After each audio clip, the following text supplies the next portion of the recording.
देश के प्रथम लोकपाल के रूप में 19 मार्च 2020 को राष्ट्रपति श्री रामनाथ कोविंद जी द्वारा सर्वोच्च न्यायालय के सेवानिवृत्त न्यायाधीश न्यायमूर्ति पिनाकी चंद्र घोष को लोकपाल के रूप में नियुक्त किया। 23 मार्च को राष्ट्रपति के द्वारा ही इनको शपथ दिलाया गया। इसमें कुल 8 सदस्य होंगे और अध्यक्ष को लेकर कुल 9 हो जाएंगे। तो 8 सदस्य की नियुक्ति जो है वो भी 19 मार्च को ही राष्ट्रपति के द्वारा किया गया और इनको 27 मार्च को न्यायमूर्ति पिनाकी चंद्र घोष इनको शपथ दिलाए। तो सदस्यों को जो शपथ दिलाने का प्रावधान है वो लोकपाल के द्वारा है और लोकपाल को शपथ राष्ट्रपति के द्वारा दिलाया जाएगा। इन 8 सदस्यों में से 4 सदस्य न्यायिक क्षेत्र के होंगे और 4 सदस्य गैर न्यायिक क्षेत्र के होंगे। न्यायिक क्षेत्र से न्यायमूर्ति दिलीप बाबा साहब भोसले, न्यायमूर्ति प्रदीप कुमार मोहंती, न्यायमूर्ति अभिलाषा कुमारी और न्यायमूर्ति अजय कुमार त्रिपाठी को नियुक्त किया गया। ये 4 जो है न्यायिक क्षेत्र के सदस्य होंगे और गैर न्यायिक क्षेत्रों में श्रीमती अर्चना रामासुंदरम, श्री दिनेश कुमार जैन, श्री महेंद्र सिंह और डॉक्टर इंद्रजीत प्रसाद सरोज, ये 4 गैर न्यायिक क्षेत्र के सदस्य के रूप में इनको शामिल किया गया। अब भारत सरकार के कार्मिक एवं प्रशिक्षण विभाग द्वारा अभी हाल ही में लोकपाल के समक्ष शिकायत दर्ज कराने का नियम और प्रारूप की अधिसूचना जारी कर दी गई।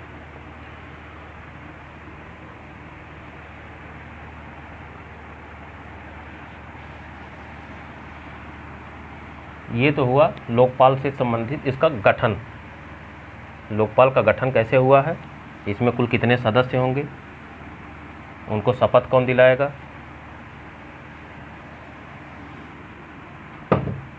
और अभी हाल ही में भारत सरकार के कार्मिक तथा प्रशिक्षण विभाग ने लोकपाल के समक्ष शिकायत दर्ज कराने के लिए नियम और प्रारूप की अधिसूचना जारी किया है। तो इसमें जो नियम बनाया गया है वो इस प्रकार से है कि जो व्यक्ति किसी अधिकारी के विरुद्ध, लोक सेवक के विरुद्ध शिकायत दर्ज कराएगा उसको अपना पहचान पत्र देना होगा, वैध प्रमाण पत्र देना होगा उसको पहचान का। तो पहला नियम है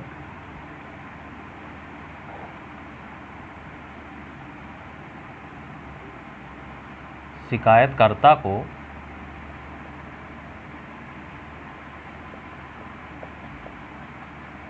अपनी पहचान का वैध प्रमाण पत्र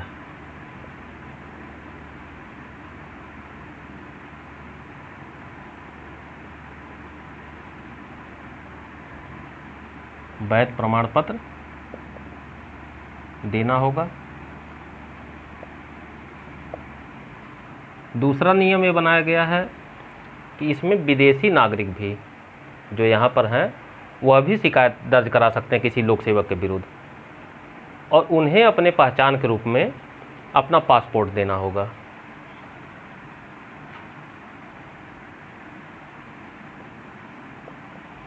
विदेशी नागरिक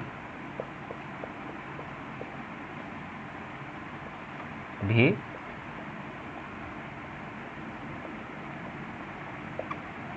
शिकायत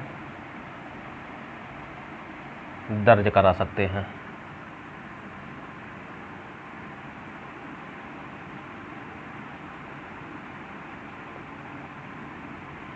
और विदेशी नागरिकों को पहचान पत्र के रूप में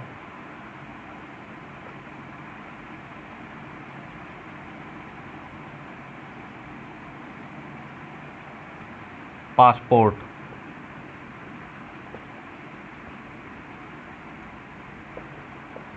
देना होगा।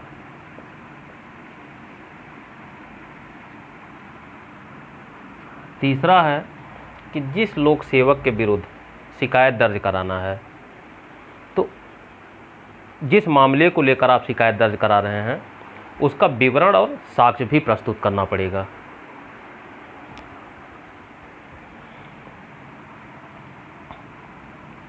तो शिकायतकर्ता को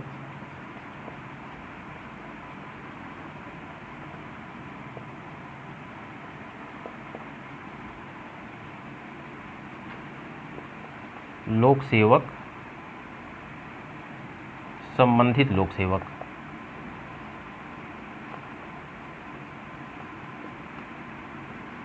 संबंधित लोक सेवक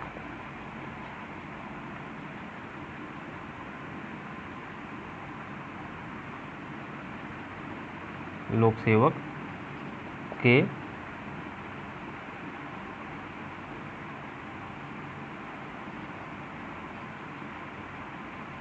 कार्यों, मतलब जिस मामले को लेकर आप शिकायत दर्ज कर रहे हैं, कार्यों से संबंधित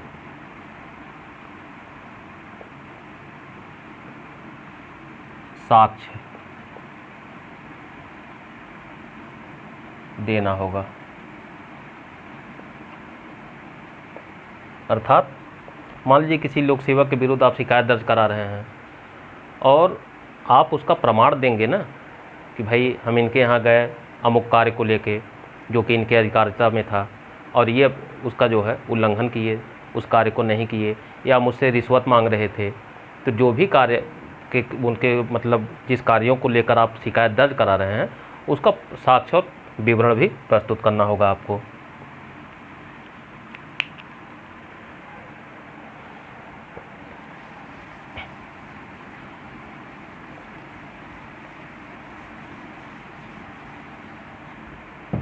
इसमें जो नेक्स्ट नियम है वह है झूठी शिकायत।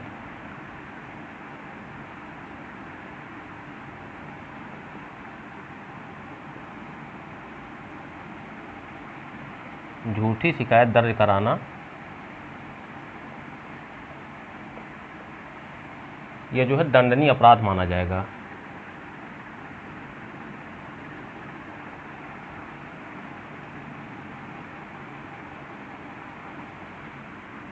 और साथ ही साथ इसमें यह भी कहा गया है कि वे लोक सेवक जो सेना अधिनियम,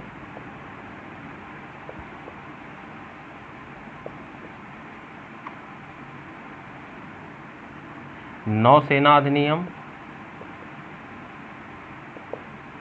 वायुसेना अधिनियम या तटरक्षक अधिनियम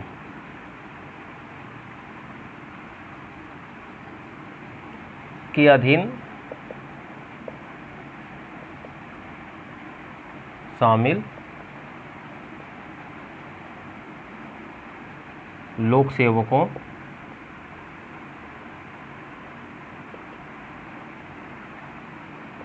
के विरुद्ध शिकायत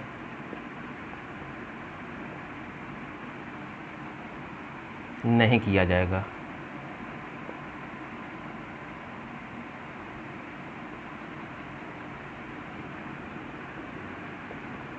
नहीं किया जा सकता।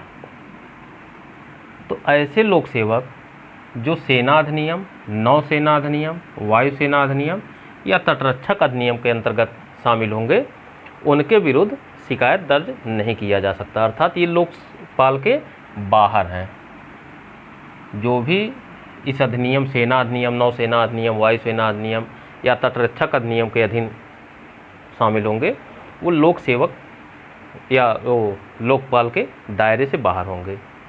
इनके खिलाफ शिकायत दर्ज नहीं होगा।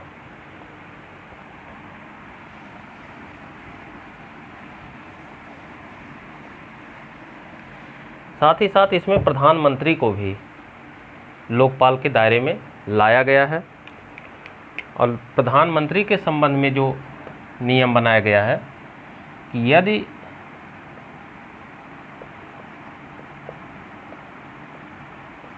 शिकायत प्रधानमंत्री पीएम के विरुद्ध किया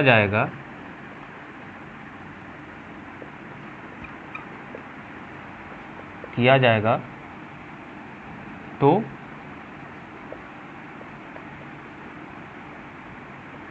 तो इसकी जांच संपूर्ण लोकपाल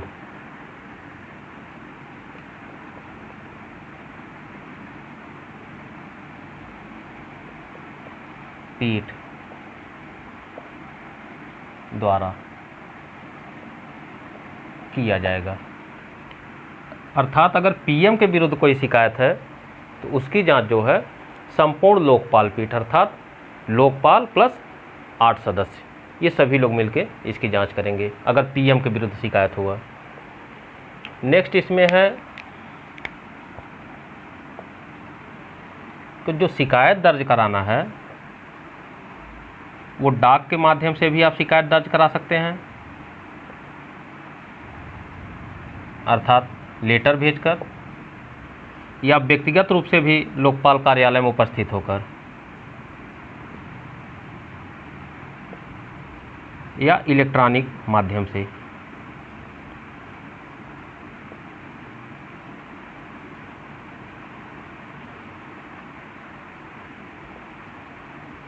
इलेक्ट्रॉनिक माध्यम से भी आप दर्ज करा सकते हैं, जैसे अपना वीडियो बना दीजिए या रेडियो पे अपना बयान दे दीजिए या किसी के सामने जो है अपना ऑडियो टेप करा दीजिए उसके माध्यम से। तो इलेक्ट्रॉनिक माध्यम से भी आप शिकायत दर्ज करा सकते हैं, डाक के माध्यम से भी और व्यक्तिगत रूप से भी कार्यालय में उपस्थित होकर। लेकिन शर्त है कि अगर आप इलेक्ट्रॉनिक माध्यम से शिकायत दर्ज कराते हैं तो 15 दिनों के अंदर आपको हार्ड कॉपी भी जमा करना पड़ेगा। हार्ड कॉपी में वही होगा जो साक्ष्य प्रस्तुत करना है, आपको विवरण प्रस्तुत करना है लोक सेवक के विरुद्ध। तो ये इलेक्ट्रॉनिक माध्यम से दर्ज कराने के लिए ये एक शर्त है कि 15 दिनों के अंदर आप उसकी हार्ड कॉपी को भी अनिवार्यतः वहाँ पर उपलब्ध करवाना होगा।